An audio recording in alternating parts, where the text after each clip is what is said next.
So hello guys, welcome back to my channel. If this is your first time on my channel, I am Dee and you're absolutely welcome to my channel.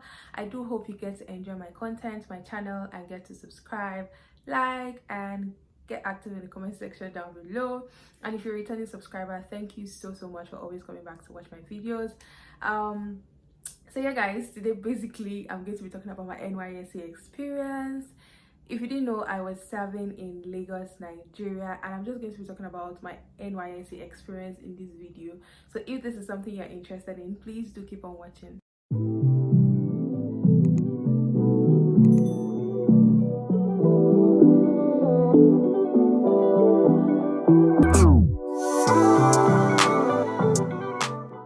So yeah guys, I got posted March of 2020 to serve my dear country Nigeria. And if you didn't know, in Nigeria here, when you're done with uni, that is university or college as you may know it, you are required to undergo this training for a year. That is serving your country, just giving back to your country for that period of 1 year. And without this, you won't be able to get a decent job. So it is pretty much compulsory for you to pass through this training or this program before you can get a decent job in Nigeria. So March 2020 I was scheduled for my own NYSC course, and before you can be scheduled you should have been able to have cleared all your papers in school, like pretty much graduated and cleared everything that concerns you with college, uni, and just your university basically. So yeah, after I was scheduled for my NYSC, I went through the whole process of registering, just getting ready and all, and we're called to camp by March. So I was part of the batch A, stream 1 of 2020, and we all know how crazy 2020 went. Like, nobody foresaw that. COVID happened, but I think he hadn't hit us that bad in Nigeria, so we're still called to camp here. And in this NYSC program, you are being called to camp for 3 weeks. That is, you are just going to stay in literally just like a boarding house, a hostel, with other people, graduates in the same place, different cultures, different languages, in the same place for 3 weeks. Just undergo like a military training before you are eventually led to go and work and actually serve your country for the remaining 1 year. So yeah guys, I was called for this camp, for the 3 weeks camp, and I went. And was I excited? I wouldn't say I was excited, but I don't really know. But I was just looking forward to it, and I got there. The first disappointment I had was the hostel, guys. Oh my god, the hostel, like, we were so jam-packed. I'm like, how is this even going to work? Like, how is it, like, you cannot even breathe. You can't breathe well, because I think we were like, I just hope I'm not exaggerating, but at least we were 40 in a room, because we have these double bunks, and it was just, oh my god, it was just so uncomfortable. I'm not even gonna lie, so uncomfortable. And I just had to take up bunk, because I'm like, if I stay down, with the way we're so close, the heat, I know how hot Nigeria can get. So that was my first disappointment about the camp. And honestly, the camp was just there. We barely completed our program, our 3 weeks program in camp. We stayed like for a week and some days, and we were chased away from the camp, literally.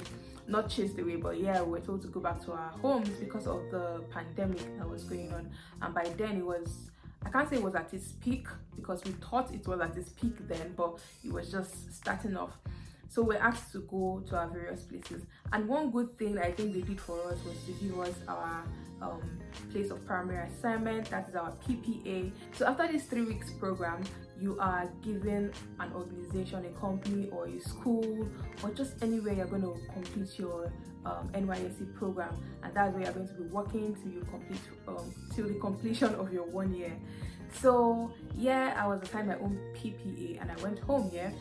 And guys, I didn't mention my only sanctuary in NYSC camp. The only thing I enjoyed in NYSC camp was the volleyball. Like, oh my god, that was the only thing I enjoyed. Every other thing I hated. I didn't want any other thing.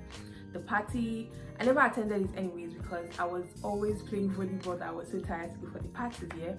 But obviously the normal thing, guys hitting on girls looking all pretty, all set and all that. But anyways, back to the story. So I felt terribly ill, like terribly ill. And before then, I started having this skin reaction in camp.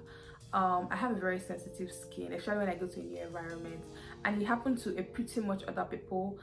Just this red rashes. I think I still have a picture of it. I'm not going to put it on the screen or something. I had rashes, you know, and I think it was from the water because some other people had it also. And that was just like the beginning of it all. It spread all over my body. I had it on my back, and it was just terrible, guys. And after that, I became sick. Like, I was so sick, they had to admit me there. Immediately I felt sick. I think the day the sickness really hit me and I got admitted, the next day, you know, we're just impromptu asked to leave the camp. And it was a good thing for me. Shout out to my bunkmate who was a savior. She was literally the one that took me home that day because I was so weak. She was the one that carried my bags. Like, meeting good people is just a gift. So I really see her as a godsend that day because literally I couldn't move that money. So she literally did all the work for me. And yeah, I went home. I was so happy to go home. Already I had gotten prescriptions from the clinic at the camp. So I continued with it at home. I finished it, guys. I was obviously a bit better than how I was feeling, but I wasn't back to myself, you understand? So my mom was just like, okay, let's just go to the clinic, you know, just to do all general checkup. And yeah, I didn't mention before that I was so scared I had COVID-19. Yeah, I was so scared I had COVID-19. So it was always on my mind, but I didn't want to tell my mom. But eventually I just had to tell her. I was like, Mom, okay, I think I want to take this COVID-19 test. I really just want to know, because I really felt guilty in my mind. What if I had COVID-19 and, you know, my family members are getting infected? And it was just messing up my head. Basically, I was just not myself. So I was really scared I had COVID-19, and I told my mom I wanted to get tested. And my mom, you know, was a little bit, but then she was like, okay, she thought of it. Then she called our doctor, Trust Nigeria. She called her. She was like, no. Yes, not Orube Mba. Let us treat malaria and typhoid first. That's what she said. So she was like, let's just treat malaria and typhoid first. Like, let's not just go too far and all that. So my mom was like, okay. So we went to the hospital this time, obviously, to do a test, general test and all that. So in my head, yeah, we're not going for drugs because I don't like drugs. I don't like medications, basically, not like cocaine. I don't take cocaine. So I don't like medications like prescriptions. We got there and just like check me and just be sure that the malaria has gone and all that. And I can't even remember doing a test. That's how this man was like, I'm going to take some injection. Like, how, why? Like, I just literally finished a ton of drugs. And he was like, oh, I need to take injection, blah, blah, blah. I was so pissed, guys. Anyways, I had to treat myself. And from there, I think I felt ill like 4 or 5 times again. I'm not even exaggerating, like 4 or 5 times again. So it messed up with my skin. Like, my skin was just off, especially my face. My face was so bad. It was messed up. Like, I had terrible hyperpigmentation, and I think that came from just too much drugs in my system. So yeah, camp really messed up with me. It messed up with my baby girl life, messed up with my fresh face, fresh body, you know. You definitely get darker depending on where they post you anyways, but Lagos is hot, you know.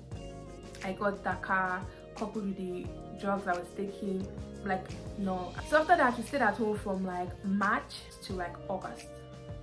I don't know about other people when they resume their PPA, but I resumed my PPA by September. I think 2nd week or 1st week of September, thereabout. I resumed at my PPA and I started working.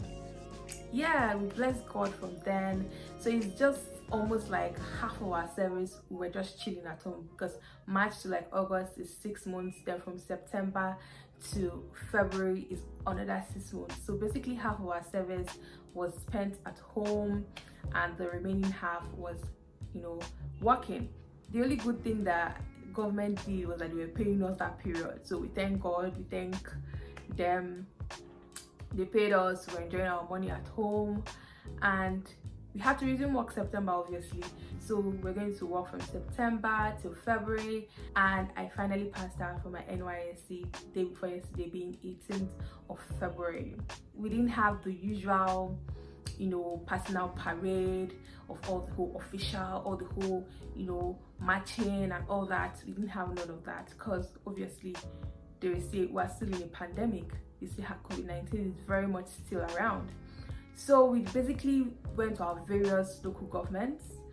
Wherever you are, you go to your local government, fill some forms, pay some money. I don't know how much it is at other places, but you pay, get your album, or what they call it, the book stuff, anyways, where you have your pictures and all that. You get that and you get your certificate basically.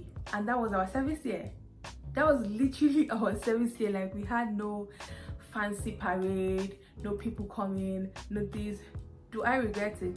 No, I don't regret it, to be honest, because that personal parade, like the ceremony, like it's just a ceremony. Honestly, it's almost like you're getting married. This has to, your governor of the state has to come.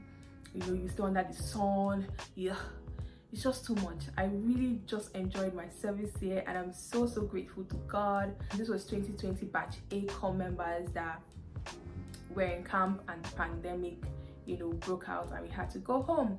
So yeah, that was my NYSC experience. To be honest, I feel like it's very much different from every other person's NYSC just because of the pandemic.